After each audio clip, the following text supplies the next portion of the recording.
Assalamualaikum warahmatullahi wabarakatuh. Perkenalkan, nama saya Feni Amdayani dari Magister Keperawatan tahun 2025.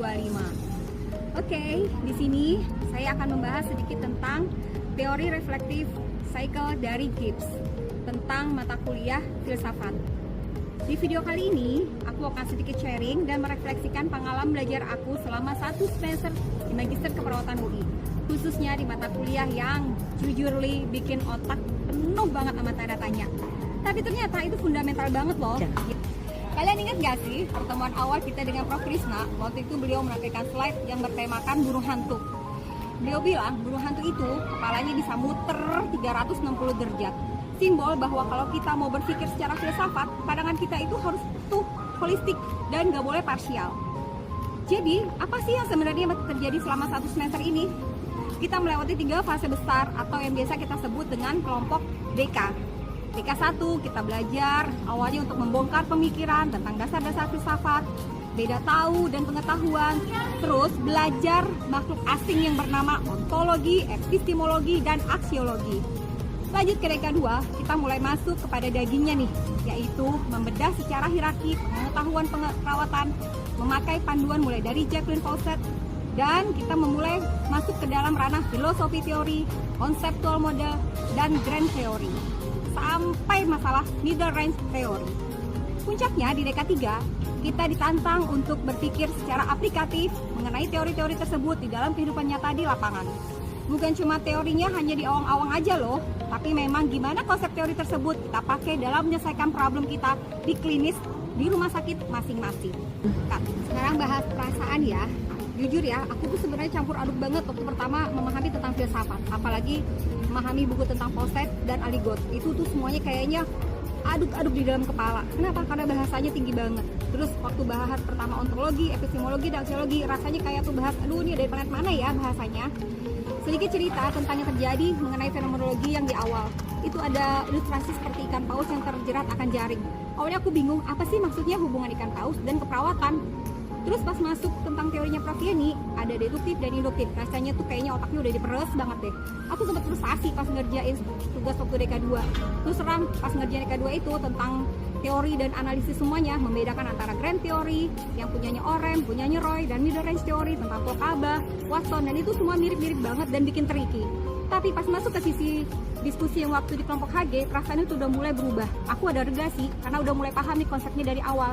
Nah, jadi emang kita tuh harusnya dapat pencerahan itu nggak langsung, tapi kita belajar sendiri dari waktu ke waktu dan itu perlu proses. Oke, tahap selanjutnya adalah evaluation. Sisi positifnya, metode pembelajaran kolaboratif learning atau CLDUI ini efektif banget. Di DK1, diskusi tentang logika berpikir ilmiah bikin aku sadar kalau selama ini kita sering jump to conclusion tanpa dasar yang kuat. Terus temanku ada yang jago banget nih tentang menjelaskan prinsip grand theory dan ilustrasi seperti payung dan middle range yang merupakan adalah gagang dari payung tersebut. Analogi-analogi di sini membuat diskusi kelompok itu menjadi paham gimana sih sebenarnya konsep dari teori yang kita pelajarin.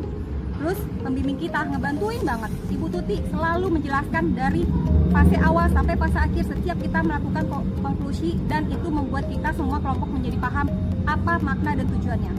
Kemudian mulai dari menata ulang, jujur ya, perasaan aku tuh waktu kita melintasi harus membaca berbagai jurnal dan literatur yang semuanya itu berbahasa Inggris, dan itu bikin gimana ya, kayaknya kejebak dalam situasi yang kita harus juga mentranslate dan harus paham gitu loh. Terus di DK3, pas coba aplikasi teori ke kasus, kita sering kejebak dengan kok lagi. Artinya, aduh maksa-maksain banget nih, dicocok-cocokin gitu loh. Jadi kayak cocok logi lah istilahnya, ngambil teori ini kita paksain. Padahal harusnya tuh kita pahamin dulu konsep kasus dan baru kita ambil teori apa yang cocok dengan kasus kita. Ngerti nggak sih? Dan tahap selanjutnya adalah analisis. Nah, di tahap analisis ini aku sadar sesuatu yang fundamental banget. Kenapa kita harus belajar fenomenologi, hermeneutika, ataupun apalah ya yang terdapat di dalam prinsip-prinsip teori tersebut. Nah, kata Prof. Krisna, data itu diam, kitalah yang harus membuatnya berbicara. Sebagai calon magister, kita nggak boleh dong cuma terima dari pasien mentah-mentah. Kita harus punya scientific reason. Misal, nyeri, dibutuhkan intervensi apa? Apakah nyeri itu hanya fisik, psikospiritual, ataupun lingkungan? Dulu aku berpikir nyeri itu hanya mempengaruhi rasa nyaman. Nyaman berarti ya kalian dikasih posisi enak atau bantal yang enak udah bisa dengan tidur dengan nyaman dong. Ternyata secara sains, kenyamanan itu holistik, fisik, spiritual, psikososial, dan multikultural, dan lingkungan. Tanpa pemahaman ontologi dan epistemologi yang kita pelajari dari awal, mungkin aku bakal tetap menjadi perawat yang kerjanya kayak robot. Bukan perawat profesional yang berpikiran kritis. Filosofi ilmu ngasih kita kacamata buat kita ngeliat pasien bukan cuma hanya sekedar objek penyakit, tapi manusia utuh secara keseluruhan. Mata kuliah ini ngajarin aku buat geser mindset aku yang dari doing, kemudian menjadi knowing dan memahami lebih dalam. Kesimpulannya, apa dari pengalaman 1 semester ini? Aku belajar bahwa menjadi magister keperawatan itu artinya mengubah cara pikir kita. Nggak bisa lagi cuman bilang biasanya juga gini. No, kita harus tanya apa dasar ilmiahnya, teori apa yang melandasinya, meruntuhkan semua pemikiran lama kita yang umumnya sempit dan ngebangun lagi ulang fondasi-fondasi awal dalam berpikir secara klinis. Materi filsafat dan sains ini adalah fondasi. Kalau fondasinya rapuh, konsep ini bakalan goyah dan praktik klinis kita nggak akan berkembang. Kesulitanku di awal itu membuat masalah yang tadinya asing dan abstrak sebenarnya adalah menjadi proses untuk aku memahami lebih lanjut gimana harusnya bersikap dan menentukan pilihan serta kebijakan yang akan aku lakukan kelak di klinis. Aku belajar bahwa keperawatan bukan hanya sekedar vokasi, tapi disiplin ilmu. Kita punya ontologi, epistemologi, dan juga aksiologi.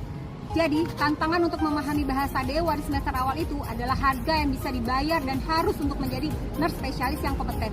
No pain, no gain. Untuk action plan, terakhir, action plan apa yang bakal kita lakuin ke depannya?